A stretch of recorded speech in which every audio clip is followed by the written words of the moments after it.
За би танаа тайлантай танилцаагүй уучлаарай дарга. Би энэ саяны танилцуулгатай холбогдуулаад төсвийн доктортой байдлын зөвлөлөөс хийсэн яг энэ танилцуулгын хүрээнд л асууж байгаа. Энэ танилцуулга дээр та бүхнийг хуулийн шаардлага төсвийн тухай хуулийн 57-гийн 2-3 дугаар заалтыг зөрчөөд алдагдал 2024 онд 2.1 их найд, 25 онд 2.7 их найд, 26 онд 2 их найд, нийтдээ 6.9 их найд буюу 7 их найд төгрөгийг үйлдвэрлэлээ шүү гэдгийг чинь хэлээд байгаа.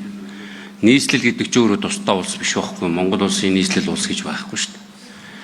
Төсвийн доктортой байдлын зөвлөлөөс аль биесээр гаргаж ирүүлсэн танилцуулга нь шаардлагатай мэтгэлцмээр байна гэж байгаа бол та төсвийн доктортой байдлын зөвлөлийнхөнтэй учир олох нэ. За туулын хурдны зам руу орё.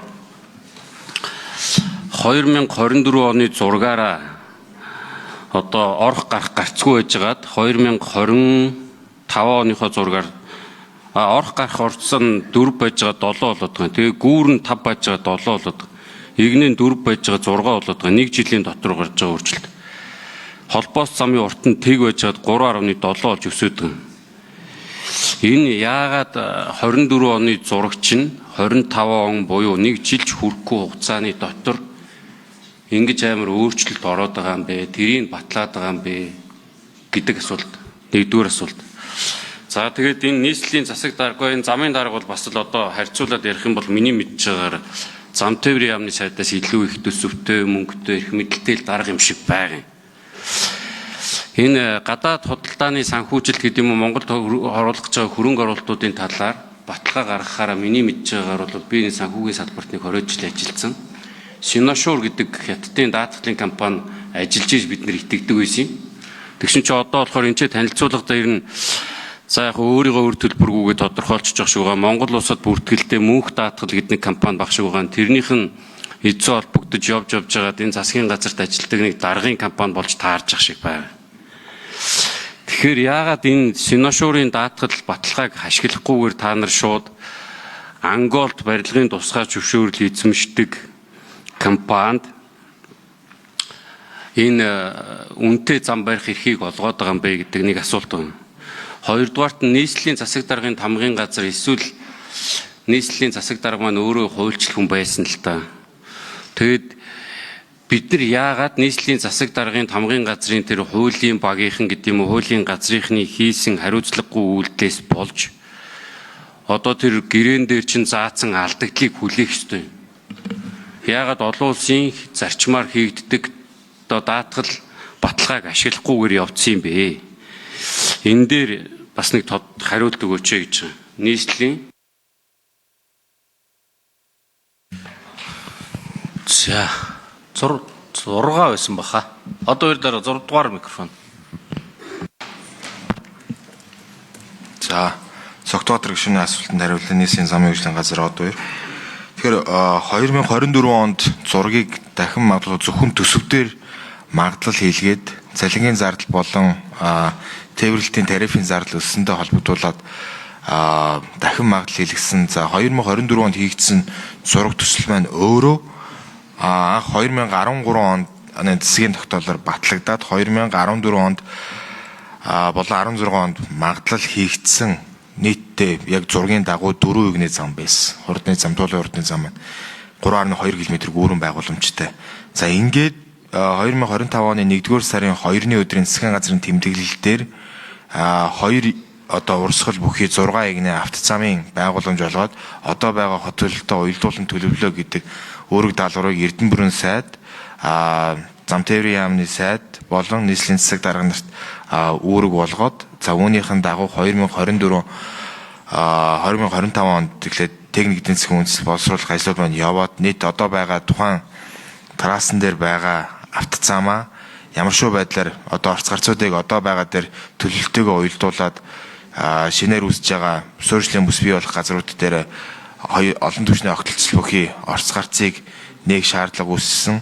За мөн одоо яг хотын төвийн хэсгээр дайрч өнгөрч байгаа буюу одоо яг маршлын гүүрнээс яармгийн гүүр хүртэлх хэсгүүдээр бол гүүрэн байгууламж болох шийдлүүдийг гаргаад ингээд техник эдийн засгийн үндэс болон төсөв магадлал батлагдаад гарсан. За тэгээд тухайн үед бол нийт гүүрийн урт маань 3.2-оос 9788 м урт болж өссөн байгаа. За тэгээд олон түвшний огтлцол, долоон байршилт олон түвшний огтлцол гарч энэ байдлаар бол өөрчлөлт орсон байгаа даа. За хариулт үс.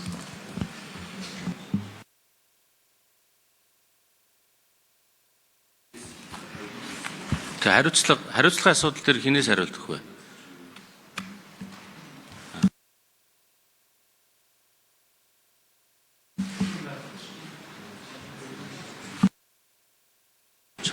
За улсын хурлын гишүүн сайн зориг. За баярлалаа. За би зүгээр бас энэ туулын ордны зам, за сэлэв дэд бүтээн байгуулалттай холбоотойгоор бас иргэдтэй. За Бас уучлаарай. мэдих эрхийг нь хангах зорилгоор. Уучлаарай сайн зориг гишүүн. Уучлаарай.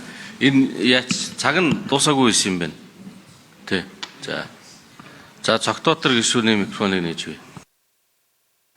За баярлалаа. Тэр хариулаагүй байгаа асуултан дээр хариултыг бас эрүүлвэл сайн байна. Энэ хуулийнх нь газрынхан байдаг юм уу? Яагаад засаг даргадаа зөвлөхгүйгээр юм хариуцлагагүй гэрээг бид нар байгуулад одоо бид нар шууд өрөнд орох болцсон юм бэ гэдэг дээр. За энэ хоёрдугаар асуудал одоо энэ дахин төлөвлөлттэй холбоотой ер нь яг барилгажилт явах хэвээр утаанаасаа салах хэвээр бүгдээрээ ойлгож байгаа. Яг эзэндээ үйлчлдэг нэг гишүүн байгаа. Тэр нь одоо ингээд сэлэв зөв гэд хэлчихээр тэр нь зөв болчдөг юм шиг. Санхүүгийн мэдлэг бас нэг жоохон дотмог байж магадгүй. Гэхдээ энэ дээр чинь дахиад Монгол улс олон улсын байгууллагад хэлэх үггүй болцсныг гачин төсөлгүй хууль сая гарсан. Тэгэхээр иймэрхүү зарчимгүй байдлаар явсаар байгаад санхүүгийн доктортой байдлын зөвлөлөөс 6.7 их найдгүй 6.9 их найд гэдгийг чинь гаргаж ирээд байгаа гэдгийг л дахиж хэлэх гэсэн юм. Тэгээ сая энэ экспертийн танилцуулга дээр нөгөө барилгын тоонууд яригдсан. Одоо энэ сэлэв дэд төвтэй холбоотойгоор тэгэхээр яг хідэн барилга баригдах вэ? Тэнцэнээс яг хідэн бодтойгоор дулаантай вэ гэдэг дээр хариулт өгөөч. За сэлэв дэд төв төсөл удирдагч. Дугаар 8.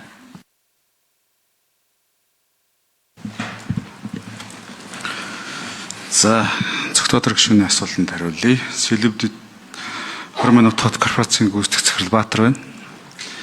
За төслийн тэжээгүй хүрээнд 12,000 айл орон сууц баригдана гэдэг ийм төлөлттэй.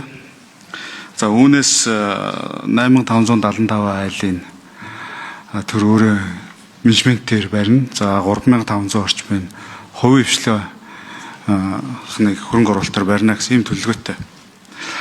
За нийт одооны төлөвлөгдөж байгаа орон сууцны ачаал маань 34 мегаватт дулааны ачаалтай. За одоо бидний ажиллаж байгаа сэлэв дэд төв станцаас бид нар 21 мегаваттыг авна. За 10 сард орох Дамжаржаа станц 63 мегаваттын хүчин чадалтай ашиглалтанд орж байгаа. 45% нь сэлэв дэд төв рүү оруулахаар төлөвлөж байгаа. Тэгэхээр орон сууцны хувьд болон нийгмийн дэд түвтэд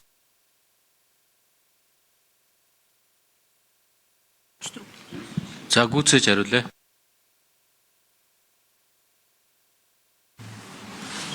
орон сууц болон нийгмийн дэд түвтэц 3 сургууль 5 цэцэрлэг болон бусад дулааны ачаал хангалттай хүрэх эрхний ээлжинд байна.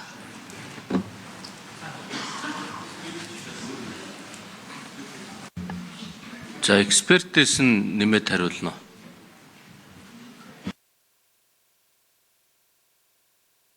Шинжээчээс.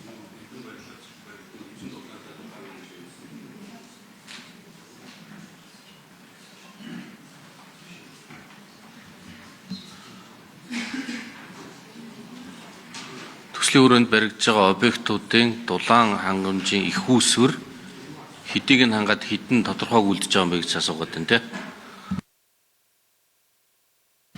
3 дугаар микрофон ээж өгнө. За Сэлэв 20 минут компани өгсөн мэдээлэлээр одоогоор 113 барилга нь энэ бондын хөрөнгөөр баригдана. Тэр дотор 77 барилга нь блок нь өөрөөр хэлбэл 113-ийн 77 барилга нь дулаанаар биелэн хангах боломжтой, хангах их усраа авна. 20 нь боломжтой гэсэн ийм мэдээлэл байгаа.